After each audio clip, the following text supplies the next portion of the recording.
Seguimos adelante en Telebuen Día. Es muy grato, como siempre, recibir al señor Pablo Ferreri, que ahora está designado como futuro subsecretario del Ministerio de Economía y Finanzas. Pablo, buen día, ¿cómo anda? Muy buenos días, Daniel. La verdad, un placer estar aquí. Igualmente para nosotros. Bueno, se habla de la necesidad de renovación en el gabinete y hay quienes indican claramente que su figura, por ejemplo, implica eso. ¿Cómo observa primero la designación del presidente Vázquez a propósito de este gabinete? Bueno, para mí es una gran emoción, una gran alegría poder contar con la confianza de Tabaré Vázquez y de Danilo Astori, ¿no? A quien yo considero dos referentes en lo político, en lo técnico, pero también en lo humano. Por lo tanto, la verdad que una gran alegría, pero sobre todo un gran compromiso y una gran responsabilidad de poder llevar adelante la agenda que tenemos trazada, la cual hemos ido conversando a lo largo de toda la campaña electoral. Daniel, yo creo que Uruguay tiene la posibilidad en este periodo que viene, si hacemos las cosas bien, no desde el sector político, todos los uruguayos, si ponemos todo el esfuerzo y toda la inteligencia necesaria, podemos alcanzar un estadio de desarrollo como Uruguay nunca antes conoció. Y bueno, eso implica una agenda que tiene que ver con infraestructura, con educación, con innovación, con la incorporación de ciencia y tecnología a las cadenas de valor, con producir bienes y servicios públicos de mucho mayor calidad, tendiendo a la excelencia. Es decir, tenemos una agenda bien interesante, propia de un país que está en la senda del desarrollo. La agenda ya no pasa por ver cómo reducimos la pobreza desde el 40% o cómo bajamos el desempleo desde el 17 o 20%. La agenda hoy pasa por continuar este ciclo virtuoso de desarrollo, es decir, entendiendo el desarrollo como crecimiento económico al mismo tiempo que se da mayores niveles de equidad y cohesión social. Poder avanzar en esa agenda con este rumbo estratégico de país delineado es verdaderamente muy motivante y poder hacerlo con personas que para mí significan tanto va a ser un gran placer, pero sobre todo también, y esto es otra cosa para mí muy importante, poder integrar parte de un equipo del nivel del equipo del Ministerio de Economía y Finanzas, al cual tanto le debe el país. Para mí también es un desafío poder estar a la altura del nivel que ellos tienen, ¿no? Bien, vamos a hablar más adelante de lo que representan algunos retos que se le plantea al futuro equipo económico, por ejemplo, con énfasis en el tema infraestructura o lo que se vincula directamente a la construcción o renovación de carreteras. Pero me gustaría detenerme un momento más en la designación del gabinete. Hubo críticas internas a esta designación que provienen de la senadora que obtuvo el mayor caudal electoral en las elecciones, la senadora Topolansky. Sí, creo que es una opinión válida, pero bueno, es una opinión como podemos tener tantos actores políticos. Yo creo que, y también lo dijo la senadora Topolansky, fue una de las primeras cosas que dijo, esta decisión corresponde absolutamente al presidente electo. Y por lo tanto, el presidente electo tomó una definición con respecto a la integración del gabinete con criterios que para mí son absolutamente compartibles. En términos políticos, movió fuerte, movió rápido y movió fuerte. Yo creo que primero que estaba en su derecho, y segundo creo que es muy bueno porque eso ya implica la posibilidad de ponerse a trabajar rápidamente, pero sobre todo, Daniel, el criterio de no utilizar una cuota política y poner a quienes se consideran más idóneos, ya sea por su experiencia, por su capacidad profesional, por su trayectoria, por los resultados que han obtenido en los lugares que se han desempeñado. A mí me parece un criterio absolutamente compartible, pero además es el criterio que empleó quien tiene la potestad de hacer esto, ¿no? Claro, o sea, con esa decisión adoptada por el presidente electo se acota el margen para la presión, se acota el margen para la negociación sobre la consideración de cuota política, ¿entiende usted? O sea, con esto Con esto me parece que el presidente electo hizo uso de las potestades que tiene y me parece muy bien un presidente que manda. Que hace lo que tiene que hacer. Un presidente que... Ahora, hubo algunas consideraciones de Topolansky en el sentido de que hubiera pretendido, querido o entendido más conveniente que algunos cargos fueron ocupados por otras personas. De hecho, se menciona a Nina Noboa en la Cancillería y ella considera que le hubiera cerrado más, que hubiera sido titular de Ganadería, Agricultura y Pesca, y lo de María Julia Muñoz en Educación. ¿Tiene consideraciones sobre esos dos aspectos? No tengo consideraciones sobre las declaraciones, me parece que es una opinión válida. ¿Y sobre las designaciones? Sobre las designaciones, a mí me parecen realmente muy buenas. En el caso de Nina Noboa, alguien que tiene una experiencia y una trayectoria política más que destacable, alguien que fue 2 veces intendente, senador, vicepresidente de la República, y yo creo que va a ser un gran aporte desde la Cancillería a las relaciones exteriores del Uruguay. Y en el caso de María Julia Muñoz, alguien que tiene una capacidad de gestión y una voluntad muy férrea, yo creo que encaja exactamente con el perfil de lo que el Uruguay necesita para poder llevar adelante una transformación importante en la educación. Así que, primero, a mí me parecen excelentes designaciones, pero reitero, Daniel, mi parecer no importa el parecer que importa aquí es el del presidente electo. El del presidente electo, bien. El presidente electo en su discurso, tras conocerse los resultados, habló de convocar a todos. Y usted ahora lo acaba de señalar en esos términos. De hecho, su perfil podría indicar esa cuestión de haber tendido puentes. Aún en la campaña electoral, cuando se volvía crispada, usted tenía como una señal hacia la oposición de decir, bueno, dialoguemos, hablemos. Ahora, ¿cómo se logra ese compromiso de la oposición? ¿Qué rol desde su punto de vista debería cumplir de aquí para adelante? Yo creo que, Daniel, después del 30 de noviembre, sinceramente lo digo, se acabó lo de Frente Amplistas por aquí, los del Partido Nacional por allá, los del Partido Colorado un poco más allá y los del Partido Independiente por otro lado. Somos todos uruguayos, tenemos una agenda verdaderamente intensa, muy desafiante, pero a la vez motivante, porque podemos colocar a Uruguay algunos escalones más arriba en la senda del desarrollo. ¿Y por dónde? Eso, Daniel, ¿por qué vía, Pablo, eso? Porque del dicho al hecho debe haber, en este caso, apelando al dicho, un gran trecho. Porque en realidad uno dice, bueno, qué lindo sería esa cuestión de todo el Uruguay detrás de las grandes políticas, de las políticas de Estado. Pero ¿cómo se hace? Porque debe haber una instancia, me imagino, más concreta para materializar acuerdos. Sí, eso, en primer lugar, lo fundamental, antes de las cuestiones concretas, es que todos tengamos ese espíritu. Y si bien en la campaña electoral hubo momentos de rispideces, yo creo que en general fue una campaña respetuosa por parte de los principales actores. Y los discursos, tanto de Tabaré Vázquez como de Lacalle Pou, el 30 de noviembre, realmente, francamente, me parecieron muy buenos, en la línea de mirar el país del futuro y entendiendo con la participación de todos los uruguayos. Por lo tanto, creo que el punto de partida es muy bueno. En segundo lugar, Tabaré Vázquez ya anunció que llamará a un gran acuerdo nacional, a conversar con los actores políticos, pero yo creo que tenemos que ir más allá, tal cual lo dijo Tabaré. Un gran acuerdo nacional requiere del consenso y la participación y la discusión de los grandes temas con los actores sociales, con los trabajadores, con los empresarios, con la academia, es decir, que estén todos arriba de la mesa, pero que no solo nos juntemos a conversar, lo cual ya es muy bueno, sino que esto también vaya traduciéndose en aspectos prácticos. Yo creo que ahí vamos a ir encontrando los aspectos y los caminos necesarios para poder hacerlo. Iremos viendo cómo Tabaré Vázquez va instrumentando esto, pero realmente quienes hemos estado cerca sabemos de su intención de gobernar para todos los uruguayos. Bien, ya que usted ha estado cerca y la intención, la vocación es gobernar para todos los uruguayos, ¿qué se espera de quienes se integren a este diálogo nacional en cuanto al apego al programa del Frente Amplio? O sea, ¿es una condición defender el programa del Frente Amplio aún de aquellos sectores que estuvieron en contra de ese programa o que entienden que tienen uno mejor?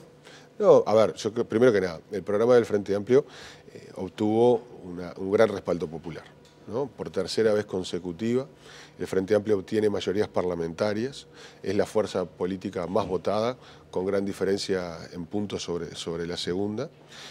Tabaré Vázquez es el presidente electo con mayor votación en los últimos 70 años.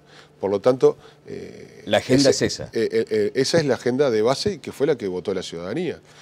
Pero yo creo que eso también tiene que ser compatibilizado con escuchar a los demás. Pero se espera un compromiso de los demás hacia ese programa. Bueno, iremos viendo. Hay cuestiones sobre las cuales el Frente Amplio está comprometido a avanzar porque fue el compromiso que asumió con la ciudadanía. Por ejemplo, el Frente Amplio tiene como cuestiones principales una gran agenda de infraestructura, o tiene la implementación de un sistema nacional de cuidados, tiene como norte continuar haciendo una agenda que permita el crecimiento económico, pero también que ese crecimiento económico vaya dándose de la mano con mayores niveles de equidad y de igualdad en nuestra sociedad, de generar una prosperidad compartida, Daniel. Esas son cosas a las cuales no podemos renunciar. Pero en general, en muchas de estas cosas creo sinceramente que hay grandes espacios para trabajar juntos, ¿no? Me parece que la otra vuelta en un programa periodístico me pedían que pensara en alguna canción para musicalizar el periodo que se viene, en esas cosas que a veces...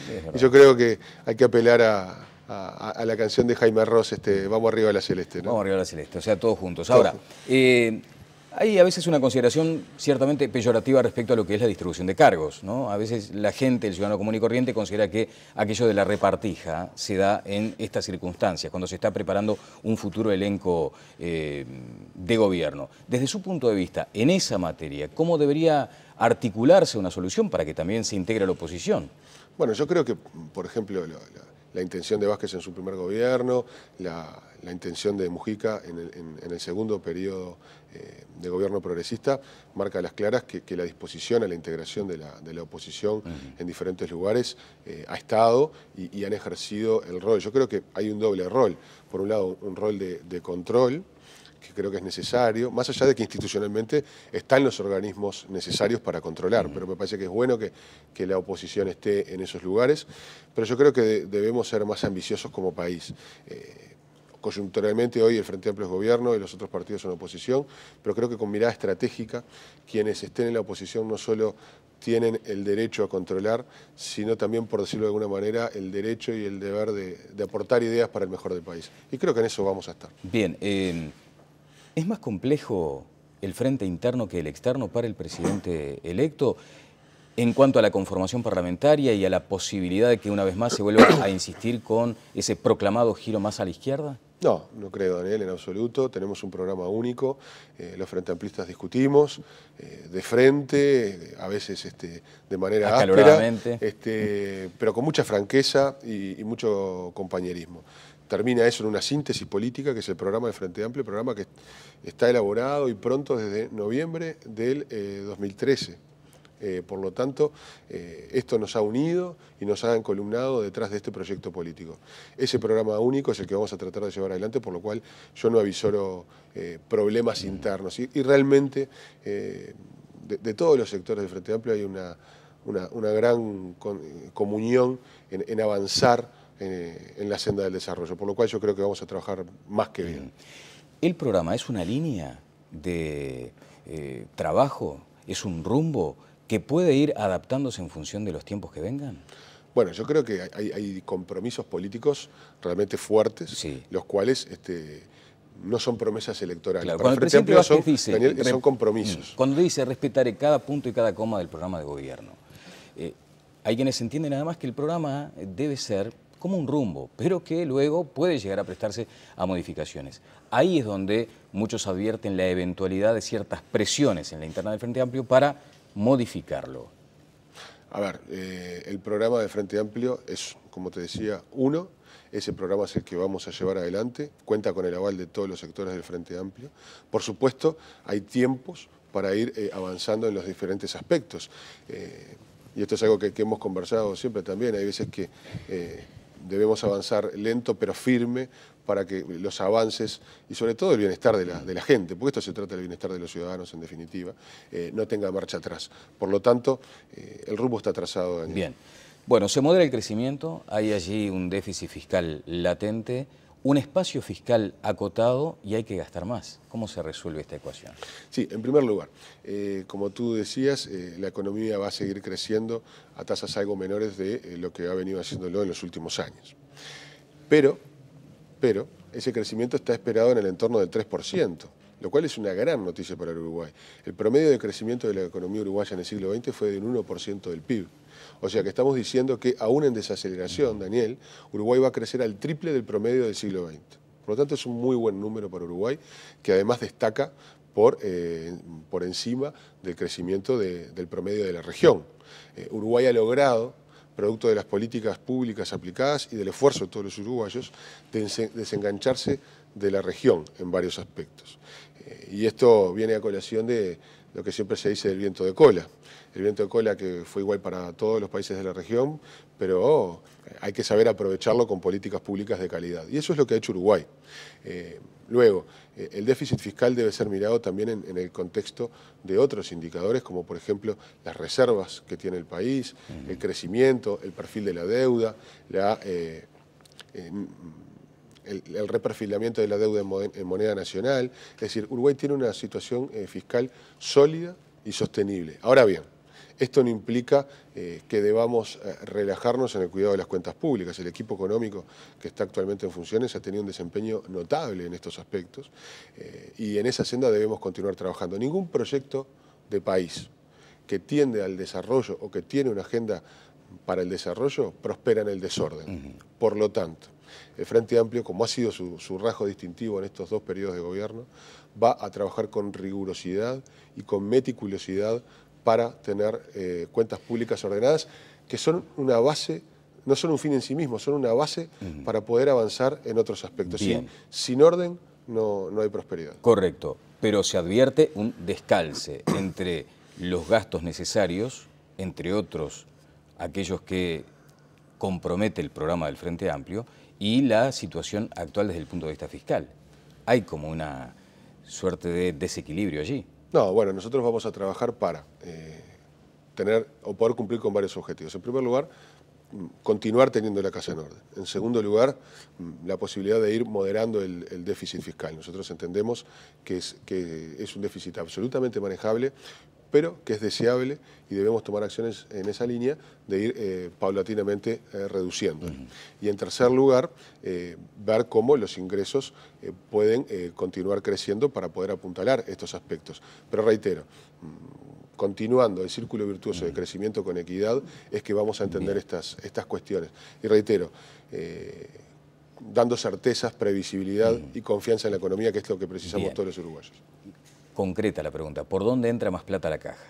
Bueno, nosotros, por un lado, esperamos niveles de crecimiento que van a continuar agregando recursos. Por otro lado, también la reducción de la informalidad y la evasión van a permitir continuar teniendo niveles crecientes de recaudación sin aumentar los impuestos, que es algo que tanto el presidente electo, el vicepresidente electo y el ministro de Economía designado han anunciado a lo largo de la campaña electoral. Y en esto hemos tenido una experiencia notable en Uruguay. La tasa de evasión del IVA pasó del 40 al 13% en aproximadamente 10 años, Daniel, y eso permitió obtener recursos importantes. Tenemos todavía un camino para recorrer y en el cual avanzar para poder conseguir allí recursos que ya están marcados por ley. Pero además tiene otro punto importante de la reducción de la evasión y el combate de la informalidad, y es que las reglas de juego sean claras para todos. Eso me parece que hace a una economía y sobre todo a una sociedad sana. Bueno, si me permite, tal vez no sea feliz la comparación, pero con el tema del IRPF, digamos que la política pretendía jugar a la quiniela y terminó sacando la lotería. Eran unos pesitos lo que se esperaban y el volumen fue muy importante, mucho más importante.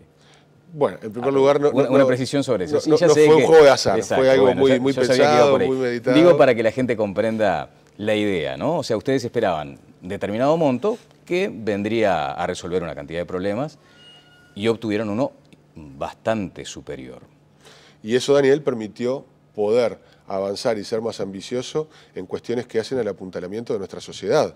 Colaborar a través de políticas públicas en mejorar el presupuesto de la educación, en mejorar el presupuesto de la salud, avanzar en el combate de la pobreza, en la eliminación de la indigencia, en generar condiciones para que los uruguayos puedan prosperar en su vida, ha sido posible gracias a la posibilidad de un presupuesto. Bueno, ¿y se resigna desde ese punto de vista recaudación para llegar a esa promesa o ese compromiso electoral de revisar el IRPF? ¿Por cuál vía?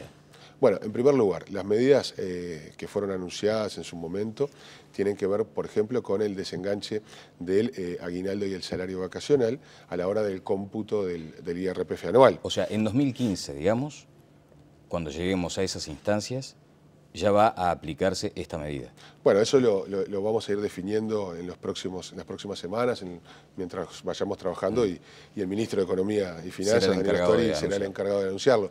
Pero estas medidas, Daniel, junto con la posibilidad de deducir los aportes patronales del servicio doméstico para el IRPF, que tiene además como significado el incentivar la formalización de este mercado de trabajo, que ha venido mejorando en estos aspectos enormemente, o la posibilidad de una deducción por cuota hipotecaria o por alquilar en el IAS, al igual que ya existe en el IRPF, son medidas que tienen un costo fiscal que entre todas ellas estarán en el entorno de los 20 a 25 millones de dólares y que se compensan con la recaudación esperada del impuesto al patrimonio del impuesto primario del sector agropecuario. Por lo tanto, allí en total estamos en medidas fiscales que tienen costo cero. Nosotros ahí fuimos muy cuidadosos y no prometimos cosas que no podemos cumplir, porque en esto sí quiero ser enfático: el Frente Amplio, cuando se compromete, cumple. Bueno, quiere decir que en ese aspecto ya los anuncios vendrán por el lado de Danilo Astori. Ayer decía, por ejemplo, y ya que usted menciona el asunto laboral o salarial, hablaba el presidente de la Unión de Exportadores respecto a rigidez en el mercado laboral y que eso compromete muchas veces lo que podría llegar a ser la mayor generación de empleo, y es más, podría significar dificultades adicionales como para mantener el actual nivel de empleo. Bueno, yo creo que ahí tenemos que trabajar de manera importante. No visualizamos un escenario tan dramático y tan inflexible como el que en algunos casos se puede opinar que existe. Sí creo que tenemos que ir incorporando en la agenda aspectos de productividad, ¿no? Para que sea una discusión que no solo en la salarial, sino en otras agendas, esté cada vez más arriba de la mesa. La productividad en el corto plazo es muy importante, en el largo plazo, Daniel, es absolutamente imprescindible. Y Uruguay ha ido ganando en el campo de la productividad varios lugares. Esto producto también de las inversiones que hemos recibido, que han traído, sobre todo la inversión extranjera, nuevas tecnologías de producción, nuevas formas de organización empresarial. Y en estos aspectos tenemos que trabajar, por ejemplo, en la creación de un banco de información, que también es algo que hemos propuesto a lo largo de la campaña electoral, para que la información esté arriba de la mesa y podamos discutir los temas de productividad. Esto también implica cambios culturales importantes de todos los actores, del gobierno, del sector de los trabajadores, pero también del sector empresarial. Hay que estar dispuesto a poner la información arriba de la mesa y que esto sirva para que todos podamos mejorar nuestra situación y que en definitiva ganemos todos. Bueno, a propósito de mejorar situaciones, hay muchos uruguayos que en este momento están mirando esta entrevista y que están en ese universo bastante angustiante de 800.000 personas, 800.000 trabajadores ganando algo así como 14.000 pesos. De hecho, hubo sectores de izquierda que claramente se manifestaron en favor del voto en blanco porque entendían que este era un asunto pendiente que no admitía más dilaciones. El subsecretario de Economía Futuro, ¿qué le dice a ese sector cuando hablamos de crecimiento, de que el país continuará en esta senda más allá de cierta moderación, y que siguen entendiendo que se sienten excluidos, que allí no hay distribución, que no hay equidad? Bueno, en líneas generales, yo creo que la sociedad uruguaya en su conjunto ha mejorado su nivel de vida de manera notable. Eso en primer lugar. Incluso aquellos que hoy están más postergados. Si lo comparamos con su situación hace 10 años atrás, en términos promedios, esta es mucho mejor. Y la ratificación de este proyecto político así lo demuestra en las urnas. En segundo lugar, lo dicho en primera instancia, no significa que haya uruguayos que todavía no tienen ni de cerca su situación resuelta, ni de cerca, Daniel, a escala un número importante. Sobre los cuales tenemos que poner el foco de las políticas públicas por dos aspectos. Primero, porque son sujetos de derecho y tienen el mismo derecho que el resto de los uruguayos a vivir en condiciones dignas, a prosperar y a imaginar su futuro de manera aventurosa. Eso me parece fundamental. Somos todos sujetos de derecho y merecemos compartir la prosperidad. Por lo tanto, poner foco en este aspecto me parece absolutamente sustancial. Pero en segundo lugar también, porque, y ha quedado empíricamente demostrado en todos estos años, que en la medida que se beneficien todos y todos podamos ser parte activa de la economía, se benefician no solamente aquellos que han mejorado su situación, sino todos los uruguayos, porque dinamiza la economía. Por lo tanto, por cuestiones económicas, pero sobre todo por cuestiones de derechos, todos los uruguayos y sobre todo los más necesitados van a ser foco de las políticas públicas. Esto tiene que ver con mejorar las condiciones laborales, salariales pero también, Daniel, tiene que ver con la provisión de bienes y servicios públicos, que tienen que ser universales y que tienen que ser de calidad, de excelencia. Aquellos uruguayos que están en una situación más compleja, si reciben educación de calidad, seguridad de calidad, salud de calidad, políticas de vivienda de calidad, seguramente van a tener más oportunidades de defenderse mejor en la vida. Bueno, ese es un desafío, está bien, y sobre todo para una fuerza izquierda, central. Bueno, por aquello también de que muchas veces se pagan impuestos europeos por servicios tercermundistas, como se sintetiza, Sí, ¿no? otra síntesis como la de la quiniela, porque Bueno, también, ni pagamos impuestos como en Europa, ni tenemos servicios como en África. Bueno, es cierto, pero digo, usted entiende a lo que alude. Yo lo Hay pondría una en estos necesidad de términos. una contraprestación mucho más eficaz de parte del Estado ante el volumen tributario que tenemos. Yo lo pondría en estos términos. Pagar impuestos implica un esfuerzo para todos aquellos que lo hacen. La mayoría de los y esto lo digo con propiedad, más allá de casos de evasión o de casos de incumplimiento, la enorme mayoría de los uruguayos hace un gran esfuerzo para pagar los impuestos. Es una obligación del Estado retribuir ese esfuerzo en bienes y servicios públicos de alta calidad. Bueno, Astori decía ayer, por ejemplo, que además el hecho de contemplar a estos sectores más vulnerables no implica una cuestión de piedad, implica respetar derechos, pero sobre todo una mirada estratégica como país. A propósito de miradas estratégicas, la infraestructura, vinculada sobre todo al estado de las carreteras, se asoció ayer también por parte de los exportadores el hecho de la competitividad en función de que las carreteras estén bien, parece bastante obvio. El shock previsto de inversiones, según el ministro Rossi, es de 3.000 millones de dólares. ¿Cómo se hace? ¿Qué instrumentos habrá? ¿Qué vínculo con el sector privado? ¿Qué participación posible para la SAFAP? Sí, como decía el ministro Rossi, tenemos y como estabas comentando tú, un tema y un desafío bien importante en temas de infraestructuras, que van más allá de la red vial, ¿no? Y sobre los cuales hay que avanzar también, como el Sistema Nacional de Puertos, la red ferroviaria, energía, telecomunicaciones y demás. Pero es claro que en la red vial tenemos un punto bien importante y quizás el más urgente.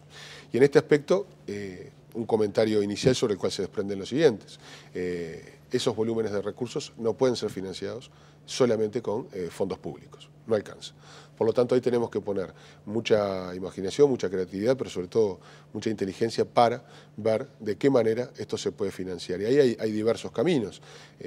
Como comentaba, y para que veas que estamos absolutamente compenetrados y alineados, ayer Álvaro García, aquí en este mismo lugar, las fuentes de financiamiento tienen que estar vinculadas a la posibilidad de Uruguay de obtener créditos a bajo costo, producto de la seriedad del país, porque Uruguay tiene grado inversor, claro, lo cual lo habilita a hacerlo, pero también ver cómo pueden jugar las AFAPs, cómo puede jugar el sector privado a través de los mecanismos de participación que están previstos y en los cuales tendremos que ir viendo si es posible mejorarlos para que tengan un tratamiento más ágil. Pero sobre todo, lo fundamental es presentar rápidamente un plan estratégico de infraestructuras que permita a los actores privados tener certezas y previsibilidad de qué es lo que se va a hacer durante todo el periodo de gobierno. Te pongo como ejemplo, y que yo creo que es un modelo a imitar, lo que se ha hecho en el sector energético. No se dijo en algún momento vamos a hacer un parque de 10 megawatts o vamos a hacer uno de 5 o uno de 20. No, se hizo una política de mediano y largo plazo que le dio a los actores un panorama claro con respecto a las posibilidades de negocios que había. Y eso es lo que tiene que haber. Esto permitirá que tanto los actores nacionales como actores internacionales vean atractivo la posibilidad de participar en este desafío que tiene Uruguay. Ahí lo que hay que tener es una mirada estratégica, un proyecto claro de mediano y largo plazo, para dar certezas y previsibilidad. Bien, ¿los instrumentos actuales no son idóneos? Yo creo que en la mayoría de los casos sí. Tenemos que trabajar con esa mirada estratégica y ver de aquí al 1 de marzo qué ajustes pueden ser necesarios como para que la caja de herramientas esté 100% afinada. Creo que las herramientas están. Solo será necesario hacer en algún caso. ¿Cuáles herramientas, por ejemplo? La ley de participación público-privado, que en este periodo de gobierno... ¿No lo considera como un fracaso a ese instrumento? Yo creo que las cosas llevan su tiempo. La ley fue diseñada, fue votada y comenzó su aplicación. Esas cosas llevan y requieren tiempo.